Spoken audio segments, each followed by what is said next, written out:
We have new concerns tonight about Russia's interference in the 2016 general election. Troubling questions about the impact that hackers may have had on our voting system right here in Maricopa County.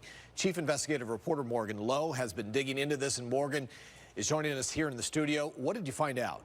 See, there's growing evidence that Russian hackers targeted equipment called e-poll books during last year's election.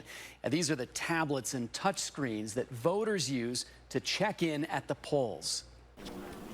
The vote count during the election was never in doubt. Donald Trump won Maricopa County. Sheriff Arpaio lost. But behind the scenes, there were problems.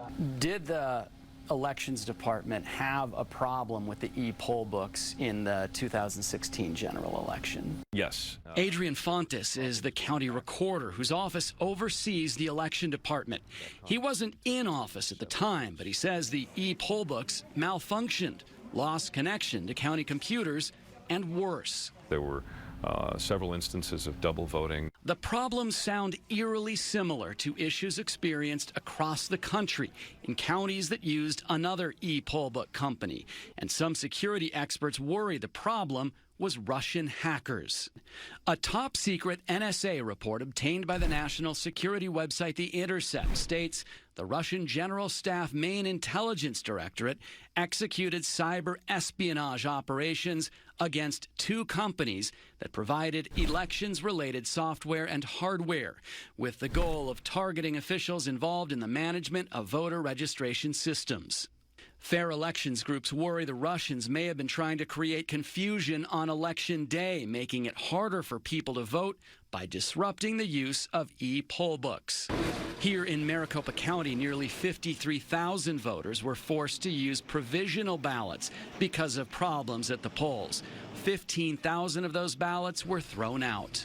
Looking back now, do you think that e-poll book system that was used, the different systems that were used across the country, do you think that they were vulnerable to hackers? Were they vulnerable? I suppose as vulnerable as any electronic system is. Were they penetrated, or were any of those vulnerabilities taken advantage of? We don't have any indication that they were, that would have had any real impact. Has your office done everything that it could do to look back at that 2016 election to say this definitely was not the result of hackers? The problem with that kind of analysis is you really can't ever do every single thing that will catch every single thing, because some of those kinds of hacks, you won't find any trace of them if they happened.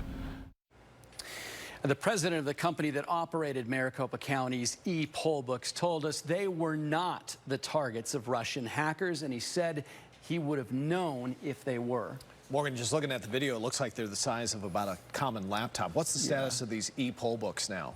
So Maricopa County went ahead and ended the contract with that company and developed its own voter check-in system. And tonight at 10, we're going to tell you the extreme lengths the county has gone to make sure this new system is secure. They actually sent county employees to a hacker conference. Wow. More on that tonight.